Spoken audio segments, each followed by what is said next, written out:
Hey, what's up, good people? This is JJ here with a review demo of the Neunaber or Neunaber Iconoclast. And the Iconoclast is a speaker simulator, a speaker emulator. Now, what does a speaker sim do? It allows you to do some direct recording with your electric guitar, or go straight into the board in a live situation, go straight into the PA system. Now, the sound of an electric guitar without any amplifier, guitar amplifier, or a speaker cabinet is not a very pleasant sound. And just for the purposes of this demo, I'm going to let you hear what that sounds like, and I'm going to let you hear how much of the sound is colored by the guitar amplifier. In this case, that's a Victory BD1, a 28 watt plexi style amplifier. How much that adds to the equation. And I'm going to explain to you exactly how this works and whether this is for you or not. So what I'm going to do right now, just going to put the amp in standby. I'm going to unplug my guitar from the amplifier, unplug the Iconoclast, and just go straight in to my interface and let you hear what that sounds like.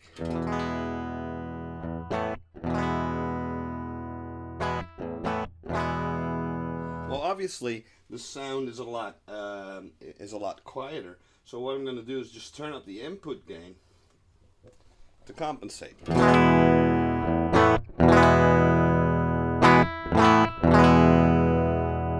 So now you can see why a guitar actually needs an amplifier added to the signal chain to color that sound so that it's pleasing to the ears. Another thing is, if you overdrive the input of a digital audio interface like this, it's going to sound really, really ugly. That's not the distortion that we want from our guitars. So I'm just going to go back, set the input gain where it was, unplug my guitar, plug it back into the amplifier, and plug in the Iconoclast. Alright, and this is what it sounds like with the Iconoclast. It's a lot more musical and a lot nicer to listen to.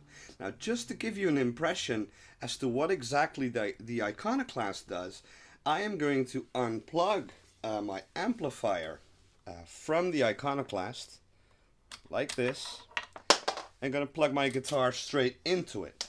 This is the guitar straight into the interface through the Iconoclast. Again, let's compensate the input gain on the interface.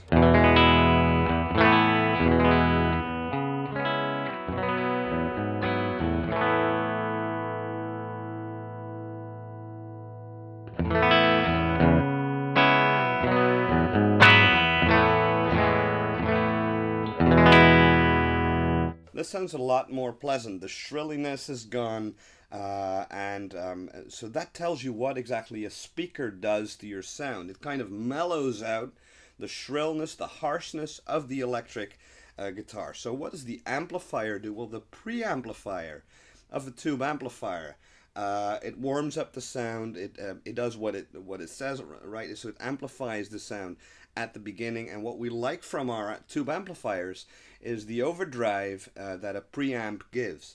And that's what you were just hearing in the intro. It was the preamp of the Victory just being pushed a little bit, and the master of the Victory is set quite high, and I'm going from the effects send, from the effects loop, from the amp, straight into the Iconoclast. So it's getting a line level signal from the effects send, going into the Iconoclast where it's processed, and then going into the audio interface to get me kind of like a mic'd up guitar sound without having to actually mic the speaker, which is the conventional way of amplifying a guitar in a live situation or recording a guitar in a studio.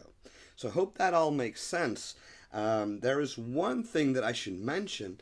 The tube amplifier doesn't only have a preamp, it's also got a power section. and what classic guitar tones, like from the 60s, 70s, sound like, and why they sound so fat and so warm and organic, has a lot to do with power amp distortion. When you should imagine that they didn't have very good PA systems back then, so the sound that the audience would hear was actually the sound from the cab, from the stage, projecting onto the audience. So when you're driving an amp like that really hard, that power stage is going to distort as well, and it's going to give a certain compression to the sound, which is feels very satisfying, gratifying to play, and it's very easy on the ear. So the Iconoclast does not do that, because I'm going from the effects send right after the preamp stage into the speaker simulator. So I'm actually bypassing the power stage of the amplifier, which can be a big deal. But I can tell you, I used the Victory BD1 in conjunction with the Iconoclast for recordings of the album for Legendary Orchestra of Love, and it was absolutely amazing in a studio situation. Beware though, if you're using an amplifier, a tube amplifier, and driving it as hard as I'm driving it right now, I've got the master set to 3 o'clock, you're going to want to have a cabinet plugged in, or plug it into a load box as I have right now, because that speaker load from the power amp, it's still there, and it's going to want to go somewhere, otherwise you could blow up your power stage even though you're not using a speaker. So that's something to bear in mind when you're shopping for a speaker sim and you're looking at the Iconoclast. Okay, so I'm just going to plug my guitar back into the amp.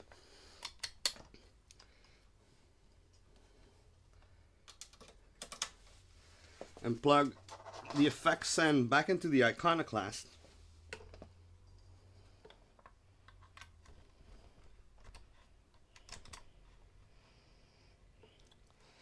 And I'll just let you see what these dials on the pedal actually do. So for the intro, I had them all set to 12 o'clock. There's a headphone level putt. You can actually plug in your earbuds or proper headphones right into the Iconoclast. And for silent practice, there's a noise gate, which is the LED turns blue when that's active. So now the hum is gone, right? So there, the gate just went shut, right, for the noise. I'm not going to use the noise gate. I'm just going to let you hear what these 3 EQ controls do. On the tin, it says stereo parametric speaker simulator. So you could view this as a parametric EQ where you set kind of like a certain frequency and then boost or cut it at that frequency. But I like to look at it like this. So the low end control can take you from the sound of something like a combo amplifier with a single 12-inch speaker like this,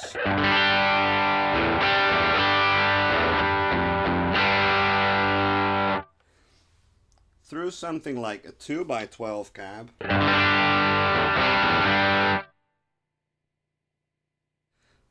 or full-on 412.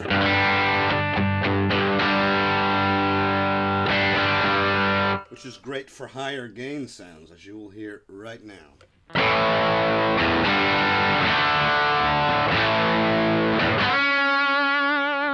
Okay, so it's definitely got more body. Now, the high control is what you get when you mic a cabinet and put the microphone right at the center of the speaker. You get the most treble pickup. So that's called a center position microphone. You can mimic that if you want a really bright sound by, or move it slightly off center, and get, like a rounder.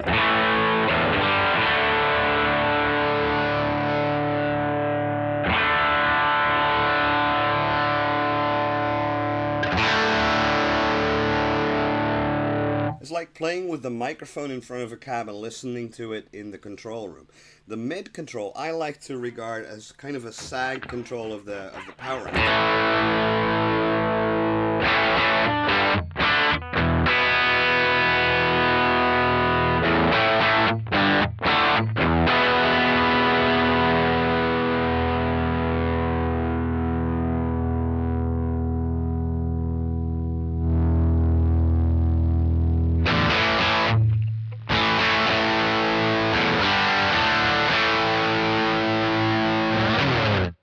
So that's basically what the Iconoclast does in conjunction with a Plexi style amplifier.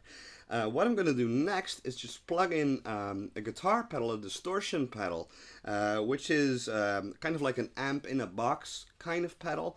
It's a ZVEX 59 sound, which is a pedal that's supposed to emulate the sound of a 59 Bassman, an amp that I really like. It's also got a boost, and I'm going to let you hear what it sounds like when you go right from your guitar into that amp in a box kind of pedal, going sans amp, right? So no amplifier, just using that 59 sound as an amp in a box pedal, goes straight into the Iconoclast, straight into the interface, and that could be an ideal recording or direct setup. Alright, so the 59 sound's all hooked up right now. Here's just the dry guitar going straight into the Iconoclast again.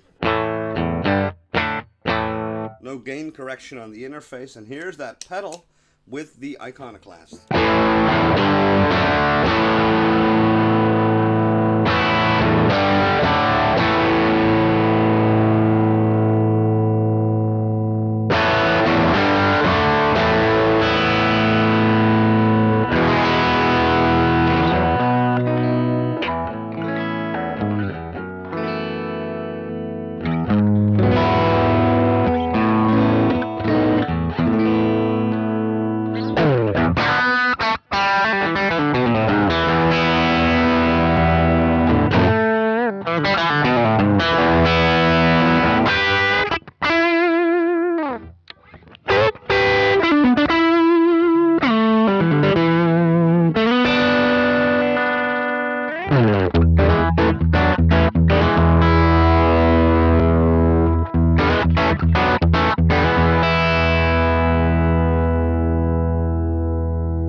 I'm not going to tell you how I think that sounds. You just leave a comment and tell me what you think about that. So, but just to illustrate, that is a great way to use the Iconoclast as a silent setup, completely silent. So if you're playing in church, you can just go from your pedal board, go into the Iconoclast, and then into a mixer, or you could go into a recording interface, and you can even listen to that,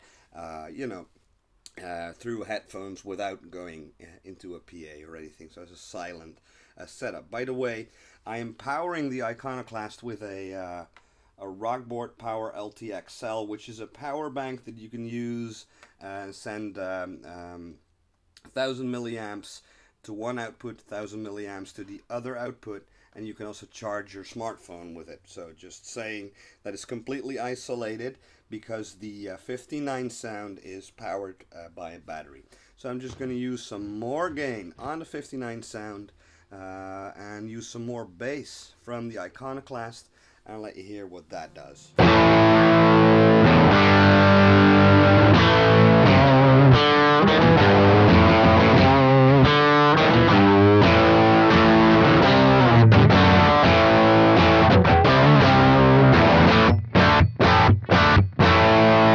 I can boost it.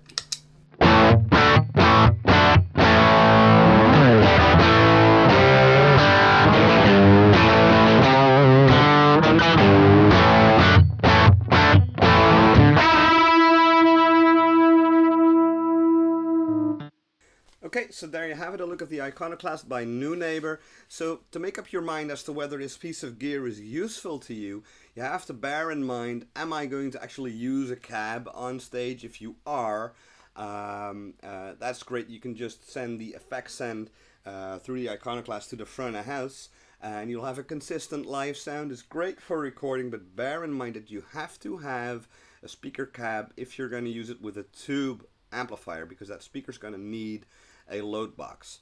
If you're going to go for the direct, like the no amplifier route, this thing is fantastic.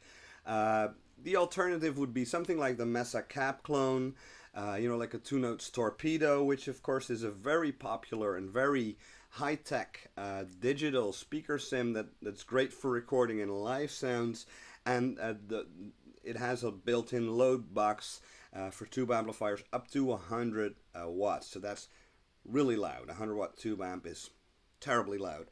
So if you're going to use it in that manner, you need something that will carry that speaker load for you. it's probably best to look into something like that if you want to use a tube amp without a cabinet. Okay, so I hope you've learned something from this video. I think it's a great product. Definitely check it out, the Iconoclast by Neunaber. Signing off. JJ out.